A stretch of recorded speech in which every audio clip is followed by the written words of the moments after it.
वक्रतुंड महाकाय सूर्यकोटि समप्रभ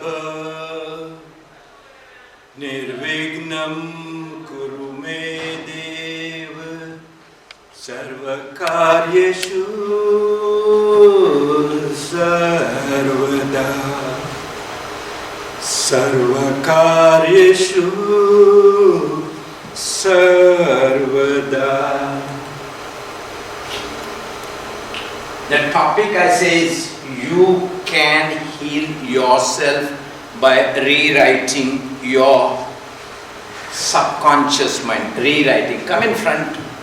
So let me be in a small sphere.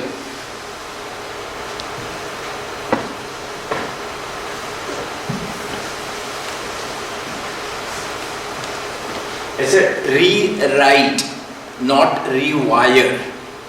I don't do anything, go inside and do anything. I just teach you how you can rewrite your program. How you can rewrite the program on which we are all running today.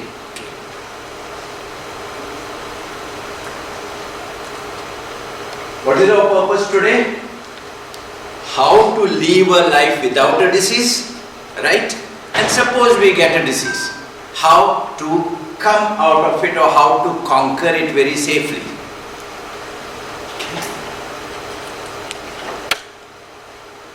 First is the definition of health. Do you know the definition of health today? What is your definition of health given by WHO in 1948? Before that, for us, an absence of a disease was health. In 1948, WHO gave us the definition. Health is not just an absence of a disease or infirmity, but it is a well-being of our physical, mental, and social well-being. This is WHO. Don't have to do that. We are screening the whole thing. I will send you the whole presentation. Okay, so you just concentrate and understand. If you can go with one little understanding from here today, that's enough for you. Then I'm not going to teach you everything. I'm just going to instigate you to understand the basics, and then you can develop yourself. All of you are very senior, very well qualified physicians. You will really understand it once you put it inside it. Okay, so I'm only going to give you the science of it. Okay, and the whole thing I'm filming it up, and I will send you the complete presentation. So, they say physical is fine. The mental is, I still don't know the meaning of the word mental. When we use the word mental, we use it for a madman. Hey, he is a mental. And social. So, how do I look at it? One is physical. Health is not just an absence of disease or infirmity, it is a well-being of every function of your body. Physical, physiological, psychological, social, and economical. If I don't earn sufficient money for me to survive, I cannot survive. It is a balance. Today we understand very well, our body is not a solid body. Our body is just a ball of energy. Okay. I think we do understand this very well. I don't want to waste my time onto that. That becomes a very separate lecture for me. For people who don't understand that our body is not a physical body, but a bunch of energy. It's a bunch, physical, physiological, psychological, social and economic. It's a balance of you as a bunch of all these functions vis-a-vis the universe.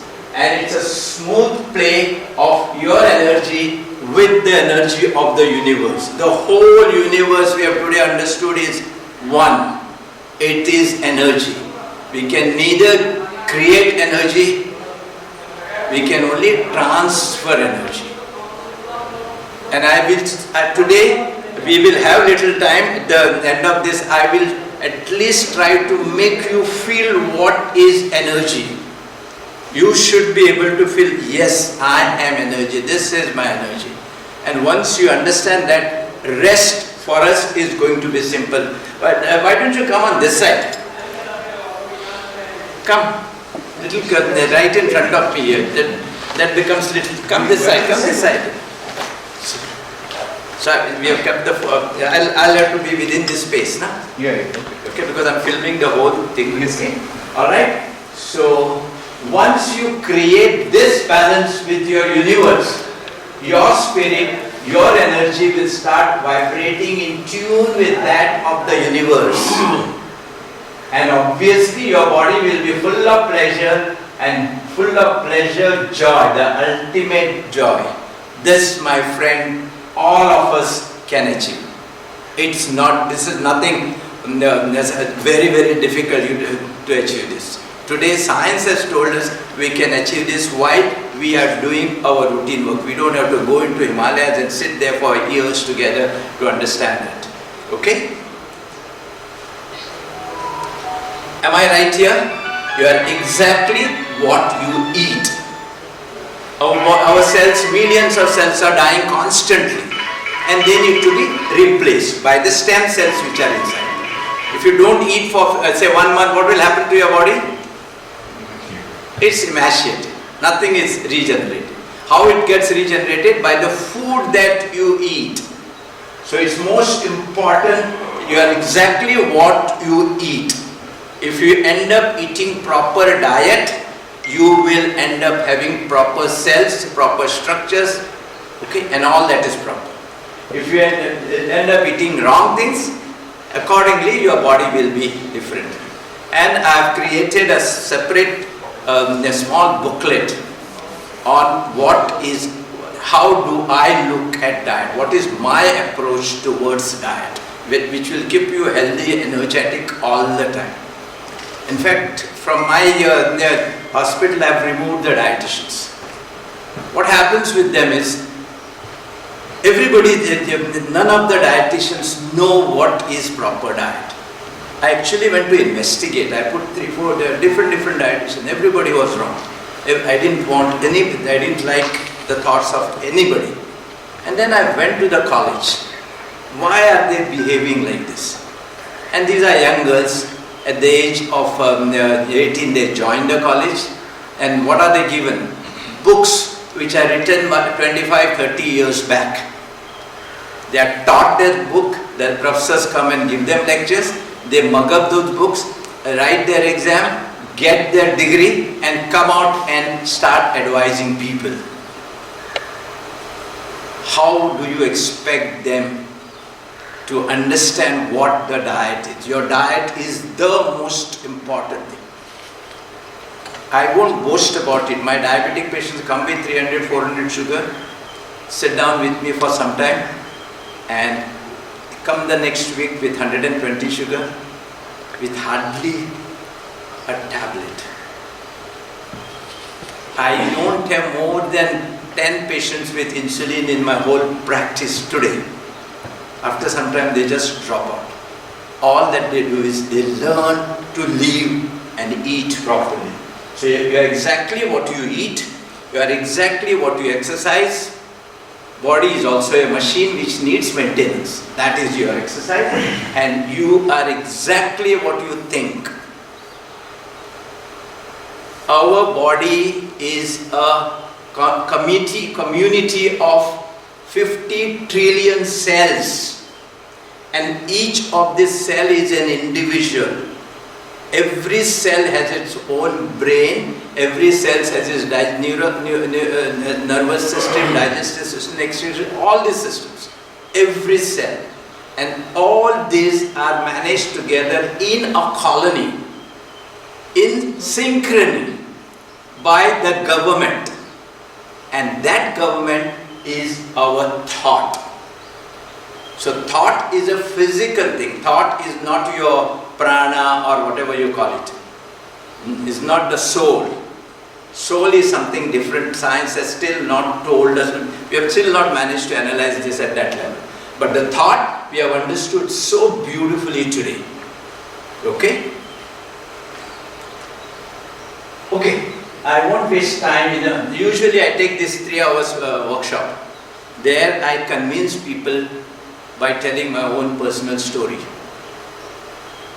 How I came to this, how I studied this, what made me into it, and what am I today.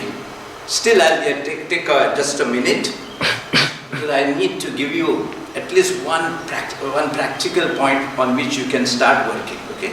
So I was born as a sixth child in a family, very, very poor family in a distant village. When I was born, my mother went into congestive cardiac failure due to severe anemia after having a baby every year. So I did not get mother's milk. My father could not buy milk for me. So I was a kwashiorkor boy, protein, calorie, malnutrition. And once you are kwashiorkor, hardly 10% of them really reach the adulthood. Fine, luckily I came out through whatever it is at that time. A kilo of rice was sustaining a family of 8 people for a week. That was the situation. And we have gone through those real famines which came at that time, in 1950s and 60s. Then I have 2 defective valves. Okay. But still, I started working at the age of 3 or 4 years. And we had a small tailoring shop. I used to sit there and start doing small help to my father. And then I went to school at the age of 7, and somehow I could answer 2-3 exams and come with boys of my age. Fortunately, kwashiorkor did not destroy my mind, did not destroy my brain. So that I don't know how the brain was protected at that time. That's a different topic for us. And then, when it came to MBBS, I was the 6th on the merit list. Everything went off, but I was failed medically. They told me I'm not supposed to be living beyond 30 years with my 2 defective valves. Okay, now what? But somehow I remember having gone and sat in the professor's room for 2 or 3 hours. He spent his whole time trying to explain to me why I should not go into medical studies. He says, if you are not living beyond 30 years, so you will not be of any use to the community. Plus, with the load of this medicine, you may be losing your life much before that. But somehow, I was so adamant there. He finally took. I told him, sir, let's start walking. Finally. I was also getting annoyed, losing my patience. So let's start walking, or let's start running. If you get tired, if I get tired before you, I'll accept that I am not capable of becoming a doctor. But if you get tired before me, said you have to sign mine. The old man looked at me right into my eyes and took my papers, signed and gave me. This is how I joined my medical life 3 months after the routine batch, just on that fitness path. Okay. So this is the life that I have gone through. Okay, then I had some sort of, then I was like a challenged man. Huh? I really poured myself day and night. I used to be studying, and then I got my MD, started my practice. Whatever Goa did not have, I started getting it. And then one day, at the age of around 40, I just crossed 40, I collapsed and came out, and I started looking at myself, looked into the mirror. What was happening there? I had those double vision, thick glasses, my eyes were sunken, my weight was 39 kilo, MD doctor, and this was my, I knew I was dying. Professor's word, I remembered those words at the back of my. So that is the time. I said, what is my disease? I was top in the medicine, the Bible of medicine. Harrison was like by heart to me. Every case I could recite off and on. But I said, what is wrong with me? I don't think I have a disease as per the Harrison, and I'm dying.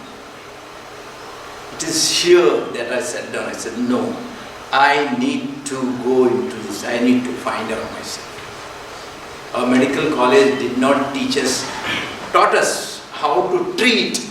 They did not teach us how to be healthy. There is a book called PSM there. You're supposed, there's a big subject. But I remember having not attended a single topic. I remember even the professor not coming there for those lectures. So with this I came up, and then I sat down, and then I started going into this, and all that I learned is self-learning, self-practicing after that. Okay, and this is where I am today. At the age of 68 today, I get up at 4 or 5 o'clock. My wife is here, and I'm working. And I go to sleep by 12 o'clock or 1 o'clock or even 2 o'clock, still I'll get up at 5 o'clock and I'm working. I'm working all the time.